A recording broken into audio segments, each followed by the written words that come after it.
What if I told you there is a legal system that can put presidents in prison but has no police, no army, and no way to force anyone to obey? That's not a broken system, that's international law, and it's the most fascinating paradox on earth. Every law works because someone can force you to follow it. A cop, a judge, a prison cell. International law has none of that. It's basically the world's most powerful gentleman's agreement, and yet countries follow it every single day. Why?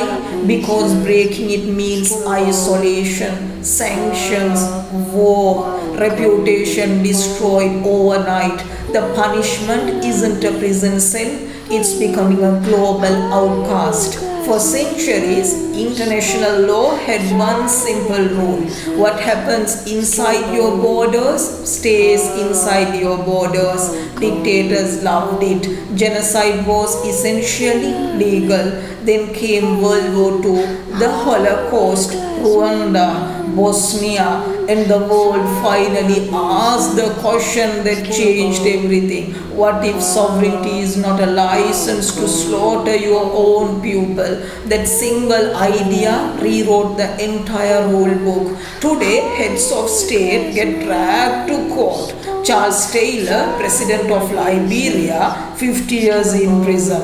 Vladimir Putin indicted for war crimes in Ukraine. Benjamin Netanyahu indicted for starvation as a weapon of war in Gaza. Rodrigo Duterte, Philippines' former president, facing 43 counts of crimes against humanity.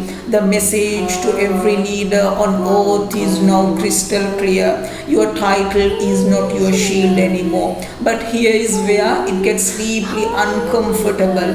The ICC, the world's top criminal court, has 125 members. The United States, not a member. Russia, not a member. China, not a member. And while the court is finally indicting leaders from Europe, Asia, and the Middle East, the hard question still hasn't gone away. Do powerful nations play by the same rules they demand of everyone else? The US simultaneously supports ICC action against Russia in Ukraine while refusing to join the court itself. That's not justice, that's geopolitics wearing a gown. International law is messy, political, hypocritical sometimes, but here is what nobody can deny.